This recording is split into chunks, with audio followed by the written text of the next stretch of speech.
Dan menurut kami motor ini masih layak untuk dibeli, apalagi bagi kalian yang suka dengan kecepatan tinggi. Tapi itu semua jika kalian gak masalah kalau sering dikira mas-mas koperasi.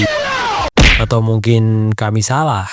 Bisa jadi target pasar motor ini bapak-bapak racing kan?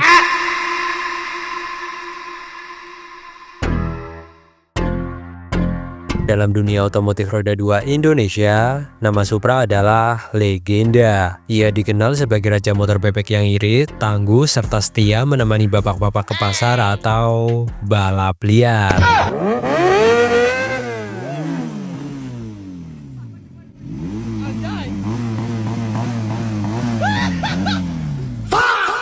Tetapi ada sebuah motor Supra yang sebenarnya tidak ada Supra-Supranya sama sekali, yaitu Honda Supra GT-R 150.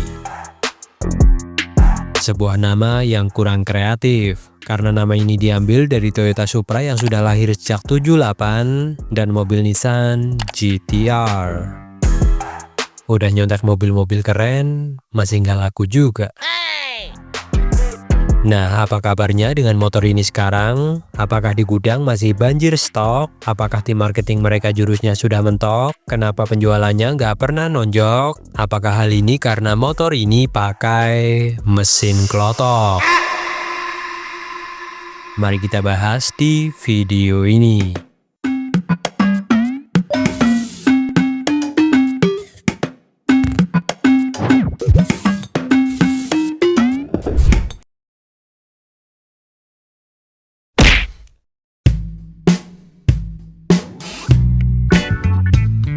Honda Supra GT-R 150 pertama kali diluncurkan di Indonesia oleh PT Astra Honda Motor atau AHM pada tanggal 24 Mei 2016.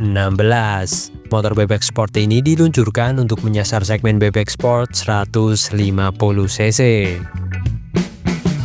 Motor ini dibuat oleh Honda karena tentu saja seperti biasa nyontek Yamaha.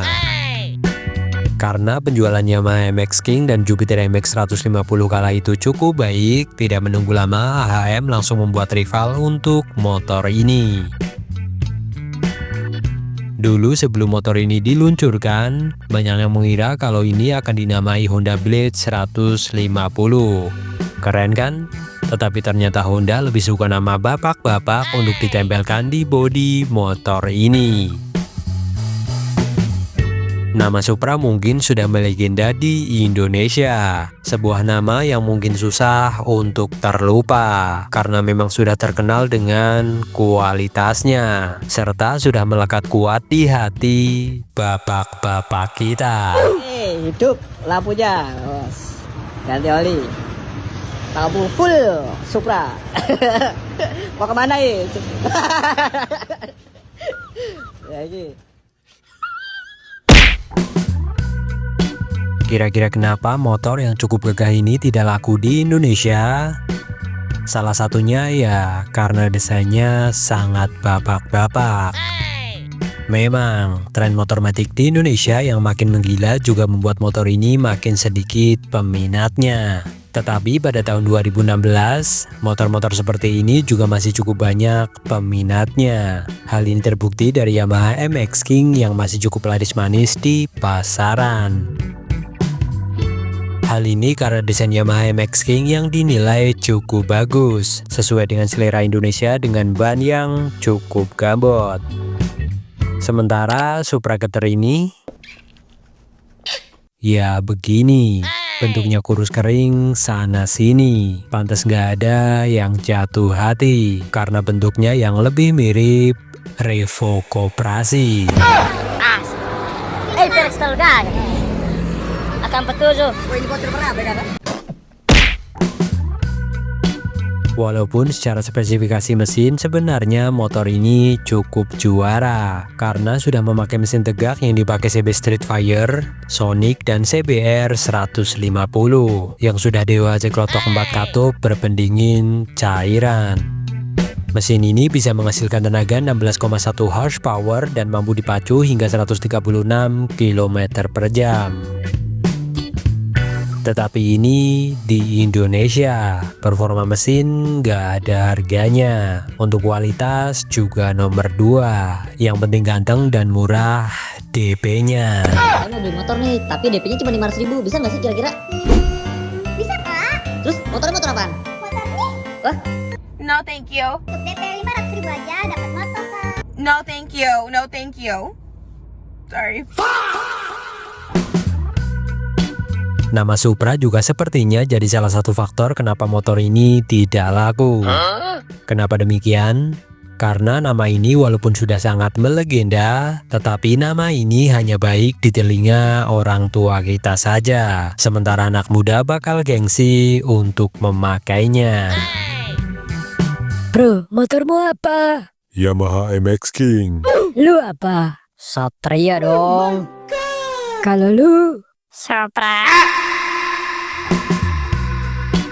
Padahal Honda jelas membuat motor ini untuk anak muda. Atau mungkin kami salah? Bisa jadi target pasar motor ini bapak-bapak racing kan? Tetapi memang faktor utamanya karena motor-motor seperti ini di Indonesia sudah merosot jauh peminatnya. Apalagi anak muda yang makin kesini makin banyak pilihan untuk motor-motor Matic-nya.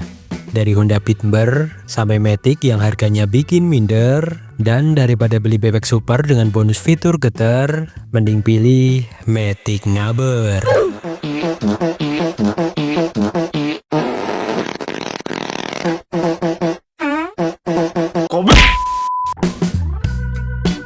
Sebenarnya kalau pasar motor bebek di Indonesia masih cukup ramai, bukan tidak mungkin Supra Getter ini bakal di facelift atau sekalian ganti nama seperti Honda Winner X yang sudah ada di beberapa negara tetangga dari beberapa tahun lalu.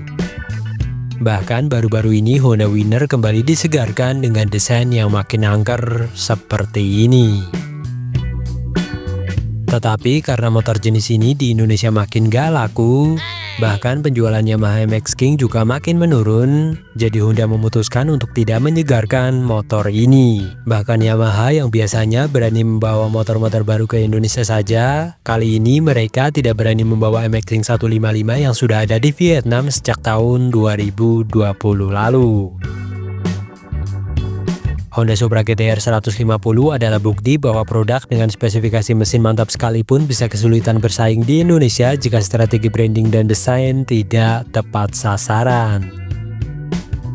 Sampai sekarang motor ini masih tetap dijual, tetapi dengan spesifikasi dan desain yang masih identik dengan generasi awalnya. Yang menandakan sekarang motor ini sudah dianaktirikan, sama seperti Honda Jamet yang satu ini, yang tinggal menunggu waktu untuk disuntik mati.